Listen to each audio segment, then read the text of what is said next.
Да, се враќаме во студиото. Тука со нас е, како што најавивме, професорот Илија Ацевски, социолог. Професоре, добро дојдовте во студио 10. Да, благодарам на поканата. Ви викнав ова како за крај на година да направиме едно заокружување, едно социолошко заокружување на нашето општество. Да, колку можеме. Се разбира во рамките. Ќе разговараме за повеќе феномени кои се случуваат.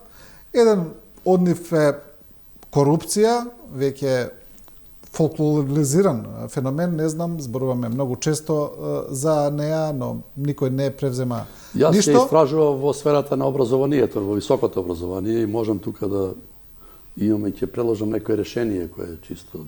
Да, ќе зборуваме, се разбира за тоа, но сакам да ве прашам социолошки генерално за феноменот на корупција кој постои во нашето општество. Како што кажав, сите зборуваат дека треба законот да владее подеднакво за сите, дека треба сите да сме еднакви за законот, дека треба да владее правната држава. И кога велиме сите, почнувам прво од политичките елити, од партиите, од функционерите, од институциите, па можеме... Сите се одговорни пред законот.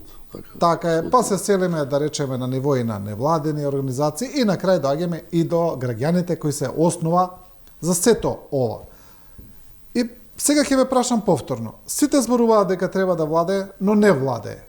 И 30 години така во круг. Значи, каде грешиме ни? Јас можам да говорам во неколку сфери.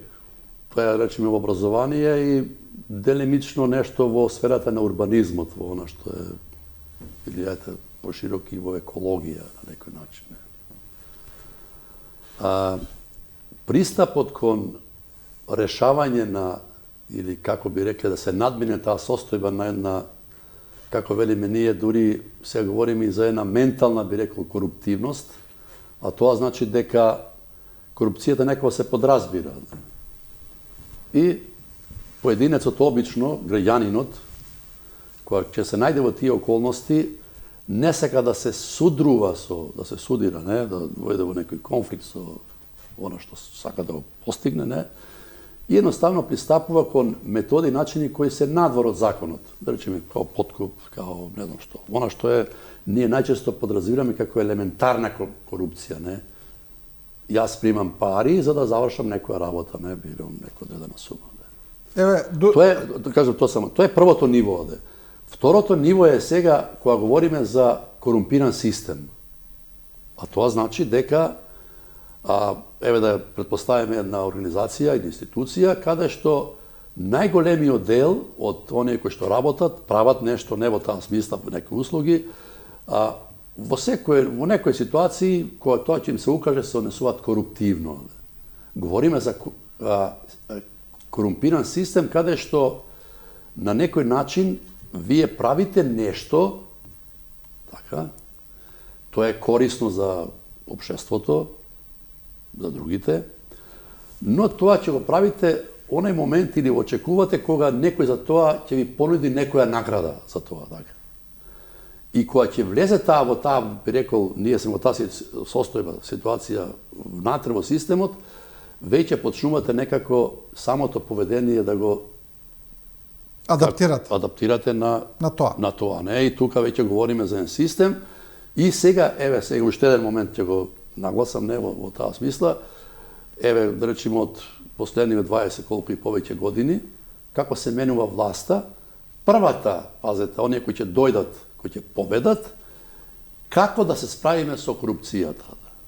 Односно, она тоа што е ветување во изборите и после тоа, и сега, да речеме, ВМРО, ДПМН, не, која колку е веќе, 6 месеци, не, на некој начин, тоа постојано го нагласува дека ќе посветат големо внимание против корупцијата. Јас покасно ќе кажам нешто во таа смисла, да речеме еден од тие начини како велам во високо образование, оном каде што ги познавам и сум бил дел 30-40 години од системот, како тоа да се надмине со една елементарна напомена. Ако го надминете тоа во тој момент, ќе ги ставите сите во една рамноправна состојба, ситуација, без разлика, мислам, кога велам сите, koji se subjekti, nositelji na te procesi i će počnete, kako bi rekao, radikalna, korenita promjena. Ta je jednostavna, ta na početku od nikogo nego eliminira v ta smisla, no sekoja postapka ponatamu da bude strogo kaznovano. Ako je to možno. Ja mislim da v visoko obrazovanje to je možno da se napravi, ne, no ću potenciram, to je jedan elementaren model kogu što možemo na kratki crti.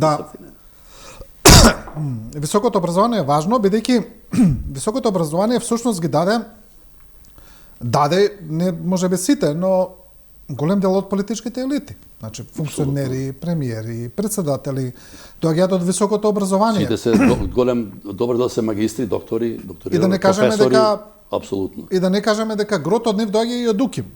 Од УКИМ. Па директно од УКИМ. И сега ако ние зборуваме за корупција во високото образование, а тоа ги даваат главните кадри во државата, тоа значи дека главните кадри во државата доаѓаат од еден коруптивен систем. И тогаш е прашањето како може тие да се борат против корупцијата ако доаѓаат од коруптивен систем. Тука се затвара кругот всушност. Затоа што сега би рекол секоја, ајде да наречам акција не против корупција, она е насочена кон некој индивидуален случај.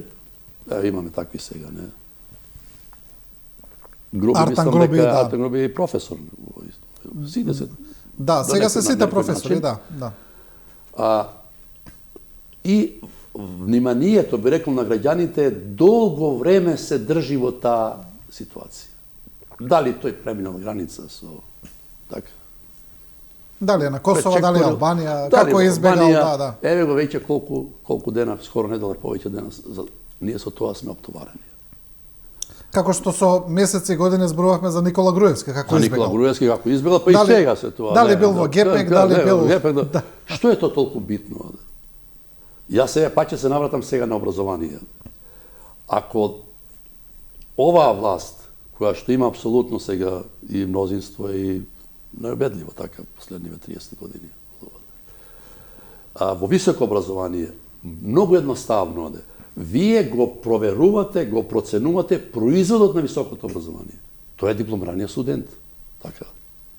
Ако вие кај тој дипломиран студент најдете пропусти, така, формална настава, неиздржани семинарски, дипломски работи,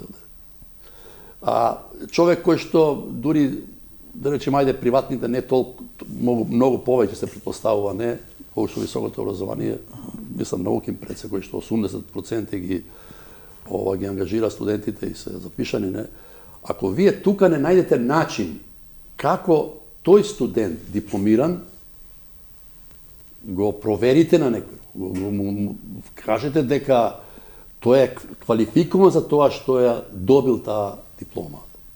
Тој мора да го достави своето досие од дипломска работа, не, семинарски работи, испити, се што го работел, за да може една, ја сега тоа го овака го на некој начин го импровизирам, не, една комисија која ќе веруваме дека ќе ја процени дали тој за тие 4-5 години е оспособен или не е оспособен тоа да го работи. И доаѓам до таа сега поента, вие ги ставате сите факултети, институти, оние кои што произведуваат, можда кои што образуваат, во една рамноправна почетна позиција. Ако од тие факултети, универзитети продолжат понатаму со едно неквалитетно образование, тогаш треба да ги сносат последиците, едноставно студентите да си ги побарат, ја велам тоа, ако ја веќе не ме оспособиле, 4-5 години со мене си играле, ајде да речем што, ја имам право да си ги побарам оштета од факултетот, не?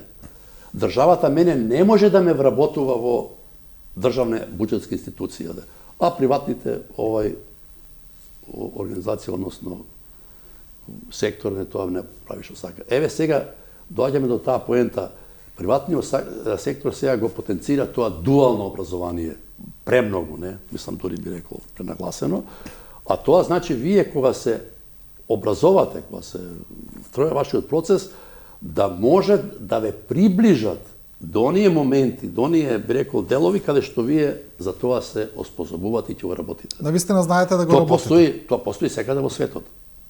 Само кај нас, еве ќе кажам уште jedno iskustvo koja se vovede bolonjski od proces, pekata se sistem od toga. Jedna od tije, bi rekao, novini koja što trebaše studentu da pomine izvesno vreme na praktična obuka. Nije to, do toj stepen go formaliziravme, da već je posle nekog godina koji izbrišano kako nepostojački, a formalno im stavne neka studentite učestvovali, odnosno bila neka praktična nastava, ne odnosno nastava vo firma, vo bilo kade, za da može da vidjeti kako to izgleda. A всушност тоа е најважното тука. Теоријата е во ред. Дури имаше некои, не се тие заказа, да се кажем, дека случаи гранични кои што и студенти да беа некои зачудени како одиме, вика таму, никој за нас не се интересира, нити ние не се подготвиме да го примиме системот. И кога беше, сега го напаѓа да гледам некој болонскиот систем као така, процес, како многу штетен, не е точно тоа. Болонскиот процес беше исклучиво, односно претежно насочен кон студентот. Студентот е центарот на внимание, а ние од тој момент свртевне обратно. Студентот веќе не е битен, тој мора да собира само бодови, поеди. Го формализираме и за 4-5, односно веќе втората генерација, ја што имам можност да го работам во Университетот на Распајќе, веќе 12-та година, како дојдат тие веќе втората генерација, трета генерација студенти, практично ова добивне систем кој што беше тотално непродуктивен и промашен во многу димензии. Кој што трае и денес не, али веќе тоа е... Тука се поставува уште едно прашање. Кога вие велите начин да се провери завршеното образование на студентот на крај на студија, дали тој навистина таа диплома ја заслужил или дали навистина нешто научил тој, дали е способен за тоа што треба да го работи или да го прави, се поставува уште едно прашање. Колку навистина студентите го сакаат тоа? Дали тие често се запишуваат само формално да добијат диплома, па потоа да добијат некакво партиско вработување кое го чекаат, им треба формално да имаат диплома или некаде во јавна администрација да се запослат, околку навистина да сакаат да се оспособат во одредена област? Мислам да не живееме во илузија. Системот кој што ние го направивме во високото образование потполно, во најголем дел одговара на она што се случува надвор од него. Произведуваме кадри, тие се свесни за тоа, што значи тоа партиската, или би рекол тие сегменти кои што му овозможуваат на студентот дипломираниот да полесно се снајде, да се стекне со магистратура. Едно, ако ви кажам дека, ајде да не зборам од некои области, ние имавме стотици магистранти запишано на социологија конкретно. Внимавајте. Знам што е, че вие како е тоа можно. Дури отваравме ова, како е можно еден студент да има, еден професор да има, да речеме, 15-20 магистранти да работи. Во суштина, јас кога ќе го пресметате времето за ангажманот на професорот, или професор да има 20-30 предмети, или да има 20-30 часа неделно, што е формално во таа смисла. Студентот се тргнува од, како би рекол, од вниманието, не од центарот, едноставно се бара формално дипломата. За да се тој работи, што, рекол, тој се затвори системот. Сега ние немаме каде, дури еве, слушам дека требало да се менува системот на избори на професори и на УКИМ. Како да го менувате? 90% се редовни професори. Кој ќе бирате вие? Дури ја тврдев, мислам вака во една иронична смисла, треба да измислиме сега систем како од редовен професор да стигне до асистент, ако ништо не работи. Останал на 40-45 години редовен професор. Што е малку вака, дури иронично би рекол, звучи не во таа смисла. Не е тоа, тука поединецот не е тој, како би рекол, да го сконцентрираме тоа внимание на вина. Едноставно, оние кои се, условно кажано, поинтелигентни, многу побрзо се снајдуваат во тој процес. Треба диплома, да, ќе ја добија на најбрз можен начин. Да. И тука сега се затвара системот. Инаку да почнеме ние да почне да се работи со едно, како би рекол, посветено, продуктивно работа. Вистина, за кратко време студентите ќе ја почувствуваат таа, како би рекол, придобивка, дека треба да научат нешто во животот кој ќе го работат. Да. И дури тие ќе бараат на некој начин да им се даде многу повеќе знање и внимание од кој што е сега. Не. Вие како можете студент кој не дошол никош на предавање, знаете, не. Или формално само на писмено, дури професорот не знае ни дури како се случувало да доаѓа студент, прашува, го барам тој не знае кој е да земе оцена. Внимавајте. Да. Никош не го видел, професор. Не го видел, да. Дури еден имаше, ајде, вака, мимо ме провоцирате, нема таа смисла, имаше околу 1500 студенти. Чекайте, ни асистент, ни ништо. Јас сум имал по 300-400, ни асистенти, ни ова, писмени, формално и така натака. И кој ќе соберете сега тоа на едно место, го добивате ова што го добивате и практично решенијата сега мора да бидат, како велам јас, едноставни и радикални. Нема отстапување. Тоа значи да се даде, ако е можно, државата, они институции, они одговорни, они кои што плаќаат на некој начин, не, дават пари за тоа, да кажа дека понатаму повеќе не може да се прави на тој начин како што досега. Но таква волја дали има или нема, тоа ќе видиме. Да, јас ве враќам повторно на генералното прашање, бидејќи некако сето тоа околу тоа се врти. Кога зборуваме за корупцијата или прашањето на емисијата која е дали сме корумпирани или коруптивни, сега зборувам како граѓани. Колку ние како граѓани навистина сакаме борба против корупцијата, колку го кажуваме тоа само колку да го кажеме. Бидејќи не знам колку граѓаните навистина би сакале борба против корупцијата, ако на пример еве сега оваа владеачка партија која е на власт или утре некоја друга им каже: слушајте, веќе нема партиски вработувања. Нема вработувања во јавна администрација, нема упис во градинка и во училиште по желба, нема одење на лекар по желба, сето тоа ќе се биде системски решено, што ќе ви се падне, тоа е. Значи, зборувам за основните работи. Па еве на факултет, нема запишување на факултет преку врски, нема оценки преку врски, нема ништо. Одеднаш, од утре ќе си го добиете само тоа што сте си го заслужиле. Дали навистина луѓето би поддржале таква власт? Па не знам, тоа е, мислам, прашање кое бара на вистина едно подлабока анализа, али сум убеден дека тоа кога би се случило за многу брзо време. Ајде, предпоставам 4-5, ајде, денеска малку времето е по-интензивно, не, по-динамично, не. Голем дел луѓето ќе разберат, ќе сватат дека нема друг начин, пат за формирање, создавање на една здрава заедница. Тука лежи проблемот. Секој, тоа е добар дел што е Западна Европа на некој начин. Секој на еден, како би рекол, природен начин ќе го побара и ќе го добие своето место кое го заслужува во системот.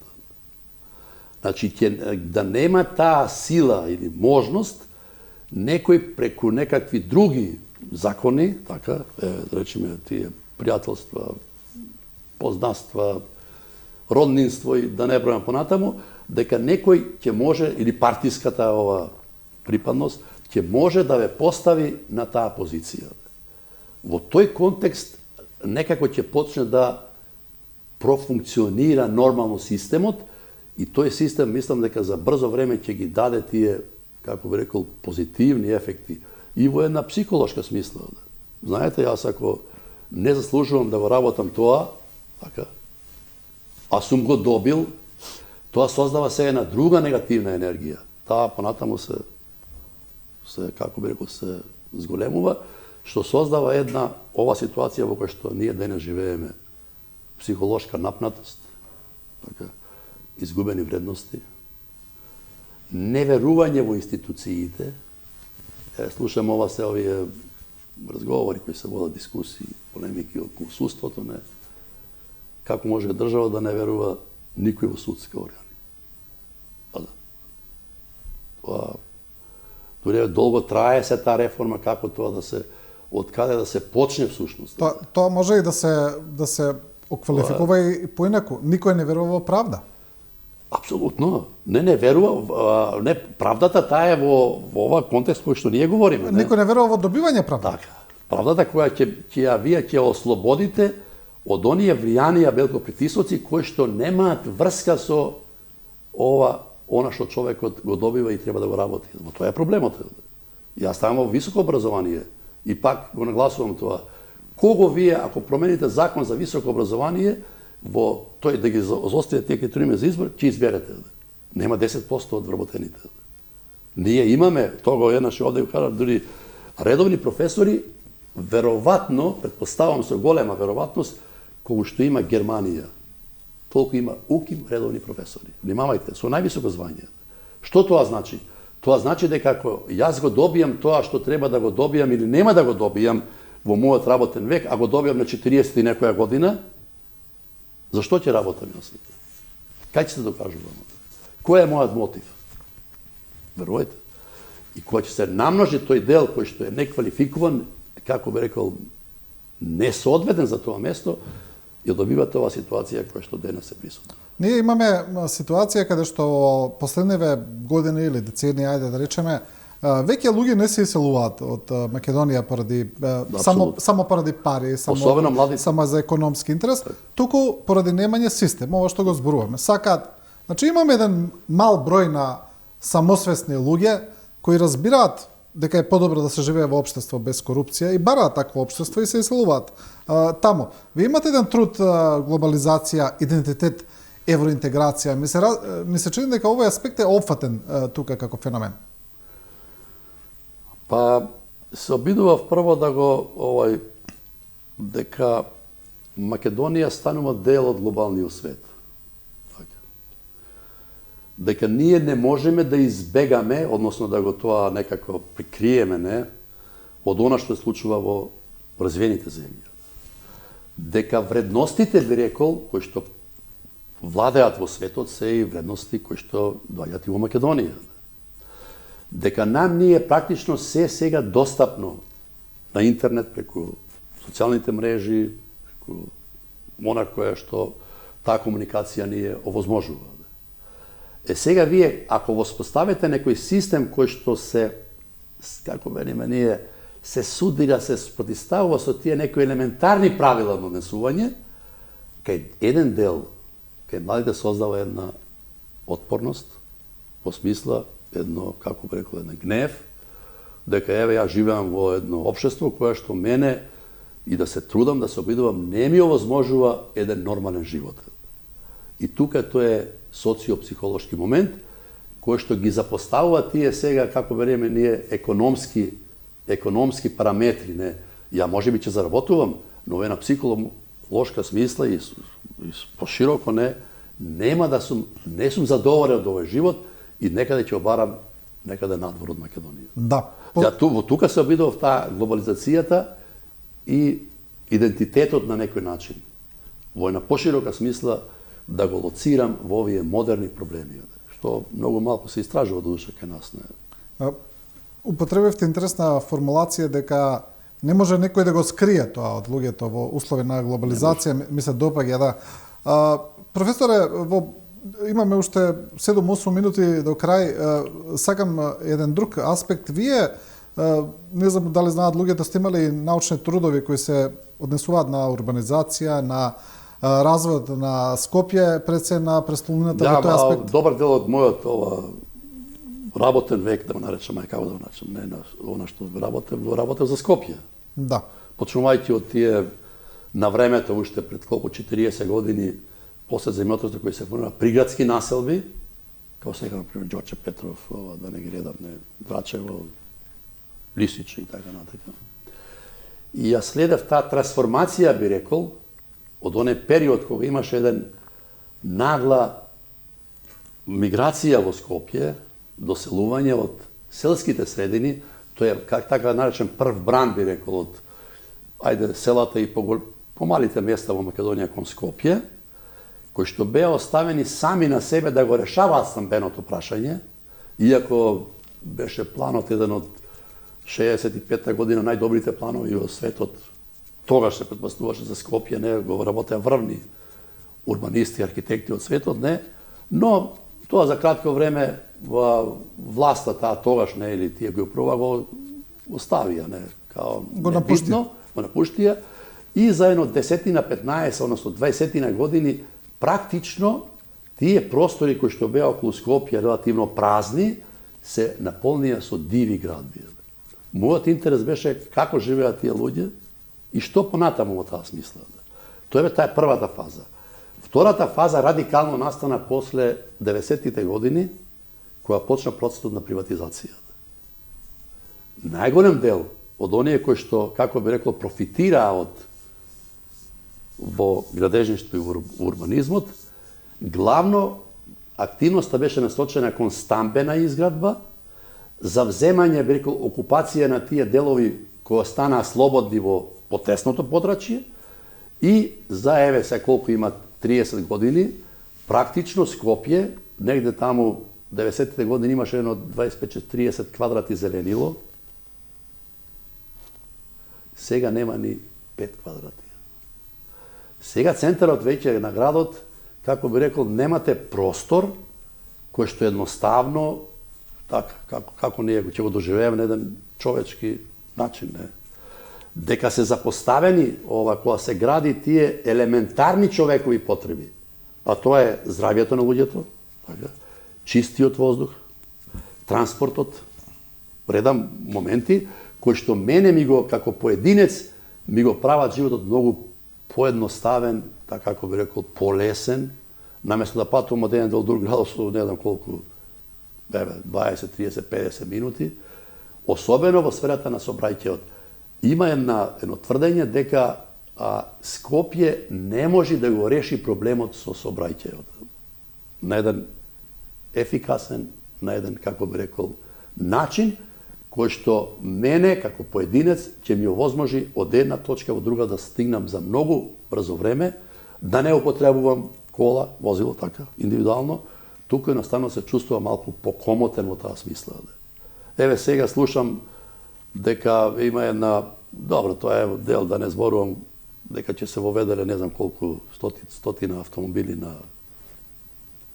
струја, да. На струја, па тие ќе возможеле, не знам, возови така натаму. Добро, тоа е за вака во овие ситуации да му дадем некоја храброст, но мислам дека промените кои што Скопје треба да ги доживее, имајќи ги предет овие неколку елементи кои се врзани за човекот, за поединецот пред се, за моето здравје, што вреди ако јас сум изложен денеска 24 сати на загаден воздух, така, или живеам во една бучава ненормална, или живеам во еден хаотичен сообраќај, или живеам нема каде паркирам еден во центар и така, да не зборувам така десетина ова моменти, кои што ми го загрозуваат мојот, како би рекол, индивидуалниот живот. Мислам дека Скопје се потребни во таа смисла, како би рекол, не издржани туку испитувања, истражувања, студии, да се вклучат сите оние кои што нешто се разбираат во урбанизмот, така, во нашо градово-градителство, за да можеме ние за едно 10-15 години, барем половина од овие проблеми кои што денеска ги доживуваме да ги нема. Инаку Скопје ја носи таа, знаете, ние сме котлина, така, ние тие услови не можеме да ги менуваме. Ние можеме само да се прилагодуваме. Го нема ветрот во Скопје, сега вака многу просто, не.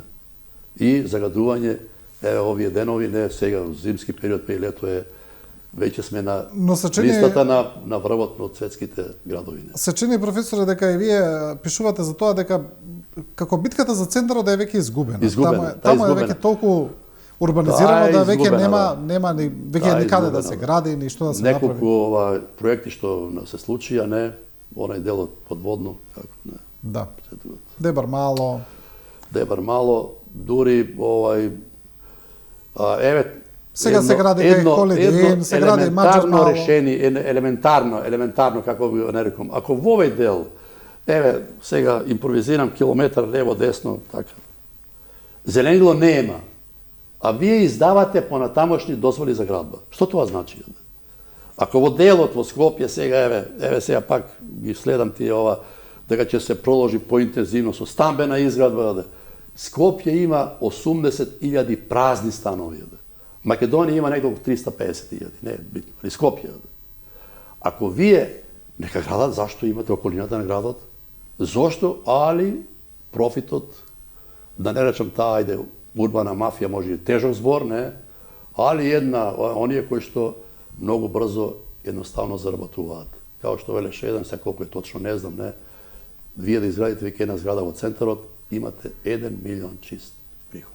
И тој ќе гради некаде на периферија на градот, али тоа се одрази во здравјето на луѓето. Но никој не мисли на еднината, очигледно. Не, едината само на профит. Сега овде говорам за, ако моето здравје е загрозено, така. Сега ќе видиме понатаму, затоа што оние кои што се сега богати, односно кои што се така средна или повисока класа, тие нема да живеат во центар. 24 сати под air condition, постојано како апелираше еден од тие началници, не излегувајте денеска, надвор е многу загадено. Но време, да не му спомнувам името. Што тоа значи? Кај живеам јас, во која средина, не? Или бегајте надвор некаде. Имаме и порадикални примери каде што тие што многу граделе и што, мислам, најмногу заработиле од таа урбанизација на центар не живеат ни во држава повеќе. Си имаат селено и во странски држави. Значи се направиле тука, се заработиле пари и се отишле. Тоа американските градови го доживеа некаде 80-те години, но тие брзо изреагираа во таа смисла, затоа што не сака сега сиромаштија да се преселува во градските центри, не? Така, што е малце... Скопје тука е веќе голем проблем и мислам дека градот и понатаму ќе се соочува со тешки проблеми, али да почне нешто да се прави за да можеме 10, 15, 20 години да речеме дека нешто можеме да направиме во таа смисла. Да. Ако можеме, тоа представувам да под претпоставка нешто да се урне, нешто да се исправи, да се направи брз транспорт, не во делот на грејење да се поправи така колку е можно тоа, тие 4-5 елементи, но тие да почнат сега, ако не почнат сега, да можат после 10 години да речеме сега загадувањето е во некои нормални граници, на пример. Или се движам нормално во градот. Како пешак, пред се, пазете, во Скопје немате пешачки патеки, тоа е целиот тоа. Сето испаркирано коло лево, десно и сега гледам се бајле една жена гура една количка посреде улица, нема каде. Да. Знаете? Жалосно. Жалосно, тоа е жалосно. Немаме друг израз ние. Кога кажеш жалосно нешто е, тоа е застрашувачки. Јас го говорам тоа затоа што го познавам Скопје од негде таму од 70-тите години до сега. Сум го истражувал. Најголеми проблеми се создадоа оние тие приградски населби да видиш што се случува таму сега. Тоа е не знам. Добро, професоре, ви благодарам за ова интервју со кое полека ја заокружуваме годината. Па да се надеваме дека еве од ова што го кажувате, некој ќе слушне нешто, па можеби ќе имплементира. Боже, можеби, ајде да се надеваме. Да се надеваме, да. Надежта последно умира. Ви благодарам, професоре. Благодарам јас. Со ова го завршуваме ова студио 10. Почитувани гледачи, ви благодариме и на вас, и на довербата, и на вниманието, и останете со програмата на Телевизија 24.